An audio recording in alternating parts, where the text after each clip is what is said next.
Olá, seja bem-vindo a mais uma edição do Justiça Eleitoral em Foco. O programa hoje está em um novo formato devido à pandemia de coronavírus. Eu estou com a Alessandra Falcão, ela que é coordenadora de controle interno e auditoria do TRMS e vai conversar com a gente sobre financiamento de campanha. Tudo bem, Alessandra? Tudo bem, Alex. É um prazer estar aqui com vocês, participando do programa. Agradeço o convite. Muito obrigado. Alessandra, o que é financiamento de campanha? Financiamento de campanha é a regulamentação das operações de receita e despesas necessárias para a realização de uma campanha eleitoral, que se justifica em razão da necessidade de conter o abuso do poder econômico e garantir que a disputa no pleito pelos candidatos seja igualitária. Alessandra, quais são as principais inovações para as eleições de 2020? Entre as principais inovações para as próximas eleições municipais está a volta da possibilidade de pagamento de honorários profissionais de contador e advogado com recursos de campanha, além do financiamento coletivo e do aumento da ampliação do financiamento das campanhas femininas, das candidaturas femininas nas eleições municipais para a primeira vez. Vamos falar agora sobre arrecadação de origem pública. Devido à proibição de contribuições, de empresas para financiamento de campanha, foi criado o Fundo Eleitoral. Você pode falar um pouco sobre isso? Sim, exatamente. O Fundo Especial de Financiamento de Campanha foi criado após julgamento pela STF de uma ação direta de inconstitucionalidade que entendeu que não deve haver doação por empresas, por pessoas jurídicas. Trata-se de um fundo público, cujos recursos são totalmente oriundos do Orçamento Geral da União e o valor consta do orçamento nos anos de eleição e é disponibilizado ao TSE até o dia 1º de junho do ano eleitoral. Esse ano nós já tivemos o repasse para o TSE, foi algo um pouco mais de 2 bilhões de reais, e esse valor posteriormente é distribuído para os diretórios nacionais dos partidos. Essa distribuição ela ocorre de uma maneira proporcional. 2% da importância total desses 2 bilhões vai ser distribuído de forma igualitária entre os partidos, 35% é distribuído aos partidos que tenham ao menos um deputado eleito, outros 48% são distribuídos aos partidos na proporção do número de deputados e os últimos 15% na proporção do número de senadores. Alessandra, e o fundo partidário? O fundo partidário, diversamente do Fundo Especial de Financiamento de Campanha, já existe há algum tempo e ele é um fundo misto. O recurso desse fundo provém de penalidades e multas aplicadas no âmbito da Justiça Eleitoral, também do orçamento de doações de pessoas físicas e de recursos financeiros destinados por lei. Ele serve tanto ele pode ser utilizado na campanha pelos partidos e repassado aos candidatos, mas também serve para puxar despesas cotidianas do partido. Alessandra, em se tratando de arrecadação de origem privada, quais são os limites para essas doações? Hoje, o financiamento de campanha prioritariamente, a maior parte dos recursos advém de fonte pública, que é os fundos. Mas ela pode ser arrecadada de recursos de origem privada, são as doações feitas por eleitores ou pelo próprio candidato. O eleitor pode doar até o limite de 10% do valor que ele declarar no imposto de renda como rendimento bruto no ano anterior ao da eleição. Então, nessa eleição de 2020, o limite de doação corresponde a 10% do valor declarado de rendimento bruto no imposto de renda de 2019. Então, o próprio candidato pode se autofinanciar, mas ele também segue os mesmos limites dessas doações que um particular possa fazer?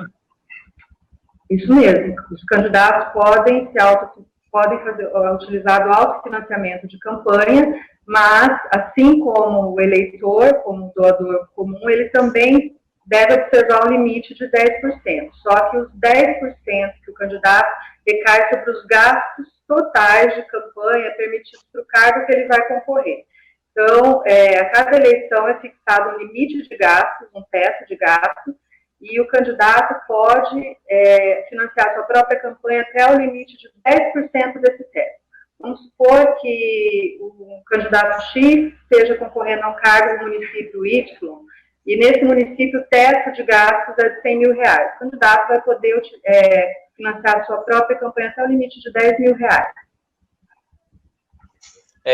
Nós sabemos que os eleitores muitas vezes têm um candidato, tem a preferência por alguns candidatos, né?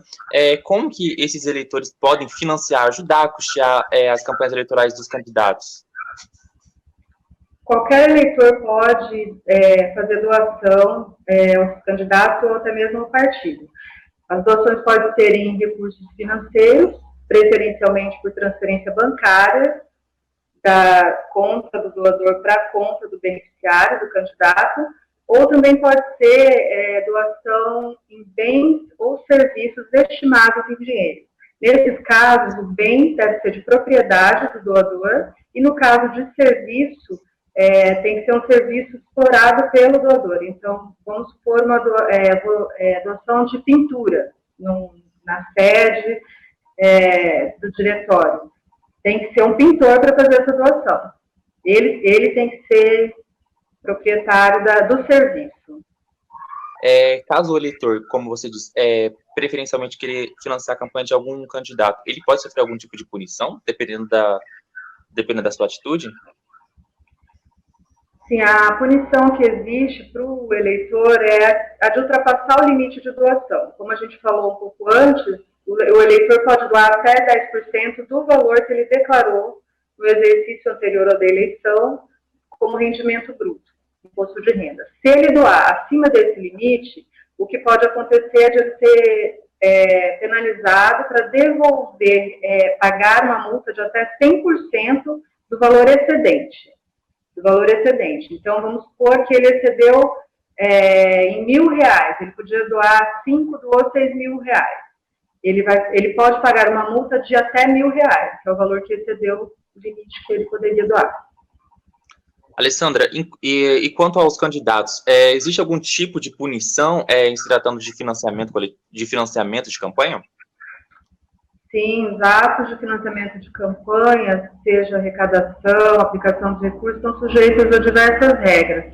A regularidade da arrecadação e da aplicação de recursos é aferida na análise das prestações de contas a que os candidatos e partidos políticos estão obrigados.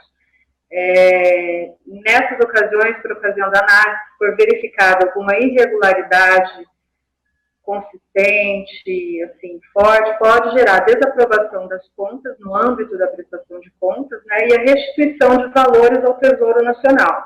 Como a gente está falando de recurso público, se o candidato aplicar recurso indevidamente, ele vai ser obrigado a restituir esse recurso para o Tesouro, e às vezes são quantias consideráveis e é bem comum acontecer. Isso nós estamos falando no âmbito da prestação de contas, mas não exclui outra forma de responsabilização, como abuso de poder econômico, até criminal. Alessandra, muito obrigado por enquanto. Nós vamos para um breve intervalo e voltamos daqui a pouco falando mais sobre financiamento de campanha. Não saia daí.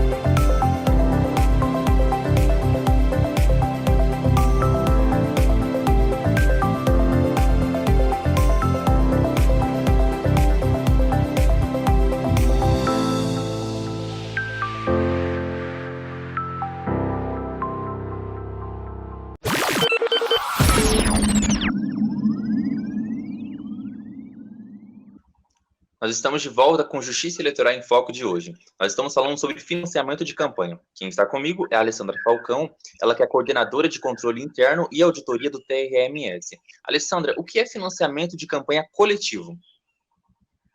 Financiamento coletivo, também conhecido como crowdfunding, ou a famosa vaquinha, embora já tenha sido utilizado nas últimas eleições, nas eleições gerais, numa eleição municipal será a primeira vez que vai ser utilizado. E corresponde à modalidade de arrecadação de recursos de campanha eleitoral realizada por entidades que promovam técnicas e serviços de financiamento coletivo por meio de sítios na internet, aplicativos eletrônicos ou recursos similares, e devendo observar determinados requisitos previstos na legislação. De que forma essas doações acontecem? Bem, os apoiadores dos candidatos efetuam a doação diretamente no endereço eletrônico fornecido pela entidade arrecadadora, que fica responsável por recolher os dados da identificação do doador, como nome, CPF, endereço, de forma a possibilitar futuramente a aferição de se essa doação provém de fonte lícita. A entidade que arrecada esse recurso, ela tem que emitir um recibo. É um recibo comum, que não se confunde com recibo eleitoral. Nesse recibo vão constar dados como a identificação do doador, o valor da doação, a forma de pagamento, data, a identificação da própria instituição arrecadadora e do candidato. Diferente, o candidato, por sua vez, ele não se desobriga da emissão de recibo. Ele deve emitir o recibo eleitoral, que pode ser emitido no nome de cada doador ou no valor total da arrecadação daquela instituição. Nesse caso, o recibo deve ser feito em nome da instituição da arrecadadora. Ah, sim. E quais são as normas que regulam esse tipo de doação? Primeiramente, só voltando um pouquinho na questão, essa doação ela pode ser feita por qualquer eleitor, como eu falei no começo, mas ela não afasta a vedação de fontes ilícitas, tá? Que prevista na legislação, que são pessoas jurídicas, recurso de origem estrangeira e pessoa física permissionária de serviço público. A mesma vedação que existe para a doação comum, individual, ela existe também no financiamento coletivo. Tá? E o financiamento coletivo passou a ser previsto agora em 2017, foi acrescido o inciso 4º ao artigo 23, parágrafo 4º da Lei 9.504 de 97. E também está regulamentado na resolução do TSE número 23.607 de 2019, no artigo 22. Os valores dessas doações, elas são declaradas à Justiça Eleitoral? Sim, todo e qualquer valor arrecadado por partido ou candidato deve ser declarado na prestação de contas, conforme a legislação de regência da matéria. No caso do financiamento coletivo, a legislação determina que a entidade arrecadadora deve proceder ao envio imediato de todas as informações relativas às doações para a Justiça Eleitoral e também para o candidato beneficiado, que deverá fazer constar da sua prestação de contas todas as doações recebidas. Além disso, a entidade deve disponibilizar em sítio eletrônico todas as informações que devem ser automaticamente, instantaneamente atualizadas a cada doação. Alessandra, e se tratando dessas empresas arrecadadoras, como que acontece a habilitação delas? É preciso que essas empresas realizem um cadastro prévio na Justiça Eleitoral por meio do preenchimento de um formulário eletrônico disponibilizado na página do TSE, na internet, e, além disso, ela deve encaminhar também por meio eletrônico uma série de documentos previstos na legislação, que estão relacionados no artigo 22 da Resolução 23.607 do TSE.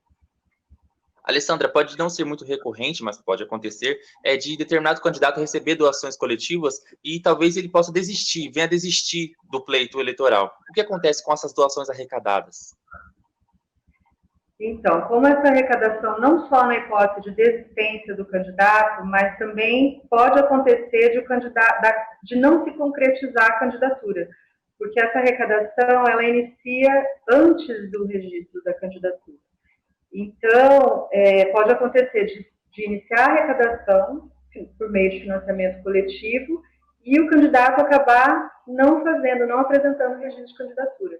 Nesse caso, ele não vai receber, claro, nenhum valor, e o valor arrecadado para este candidato serão devolvidos aos doadores. Ele não corre risco, por exemplo, de ir para o fundo partidário? Não. Esses recursos são recursos privados, destinados ao candidato específico. Se o candidato não registra sua candidatura ou desiste, acontece alguma coisa, ou mesmo acontece falecimento do candidato, qualquer hipótese que não vá para frente a candidatura dele, o valor arrecadado será devolvido aos doadores, para cada um dos doadores. E quais são os prazos de início e fim de arrecadação por meio do financiamento coletivo? A data de início do financiamento coletivo é anterior às demais formas de arrecadação. Ela pode começar a partir do dia 15 de maio do ano eleitoral. Então, esse ano, essas eleições, já foi iniciado o período em que pode haver o financiamento coletivo. Porém, como a gente acabou de falar, esses recursos só serão repassados ao candidato caso se concretize a candidatura. Caso não concretize, será devolvido aos doadores, conforme nós já falamos. E a data final segue a regra geral, até o dia da eleição, salvo na hipótese de arrecadação posterior para pagamento de débitos contraídos até a eleição. Mas, via de regra, a data final é o dia da eleição. Alessandra, como funciona o teto de gasto das campanhas eleitorais? O limite de gasto nas campanhas eleitorais para prefeitos e vereadores em cada município será equivalente ao limite fixado nos respectivos municípios nas eleições de 2016, atualizado pelo IPCA. Essa atualização, ela tem como termo inicial o mês de julho de 2016 e o termo final o mês de junho de 2020. O TSE deve informar o valor desses limites até o dia 20 de julho do ano eleitoral. Alessandra, no início da nossa entrevista, você fez uma menção sobre a ampliação das candidaturas femininas. Você poderia explicar isso melhor? Sim. Os partidos políticos, nessa eleição municipal, vai valer a regra de destinação de 30% dos recursos do fundo partidário e do fundo especial de financiamento de campanha para as candidaturas femininas. Então, tanto o fundo especial, que é um fundo público, desse recurso, 30% deve ser destinado às candidaturas femininas, quanto o fundo partidário, se houver repasse aos candidatos que for utilizado em campanha, também deve observar esse percentual de 30%. No entanto, se determinado partido, porventura, tenha um percentual de candidaturas femininas superior, vamos supor, 50%, partido X tem 50% de candidaturas femininas. Esse percentual passa a ser de 50% e não mais de 30%. Alessandra, para finalizar, vamos falar sobre fiscalização de campanha. Diante de toda a complexidade do assunto e também dos recorrentes escândalos que nós presenciamos e assistimos pelos noticiários, há muitas denúncias e irregularidades que envolvam essa questão. Como a Justiça Eleitoral pretende fiscalizar o financiamento de campanha nas eleições de 2020? Alex, é importante destacar que a cada eleição a Justiça Eleitoral aperfeiçoa a divulgação e análise de dados do financiamento de campanha por meio de sistemas informatizados. E essa fiscalização de recursos, seja do fundo eleitoral, seja do fundo partidário, é prioridade para a auditoria de prestação de contas. A que todos os candidatos e partidos são obrigados a prestar contas ao final da campanha, ao final das eleições. Além disso, o eleitor e a imprensa também podem colaborar nesse processo de fiscalização, acompanhando a movimentação financeira dos candidatos no sistema Divulga Cand Contas, disponível no sítio da Justiça Eleitoral. Alessandra, desde já nós agradecemos a sua participação no programa de hoje. Muito obrigado. Eu que agradeço, Alex. Espero ter contribuído um pouco para o esclarecimento dessa questão.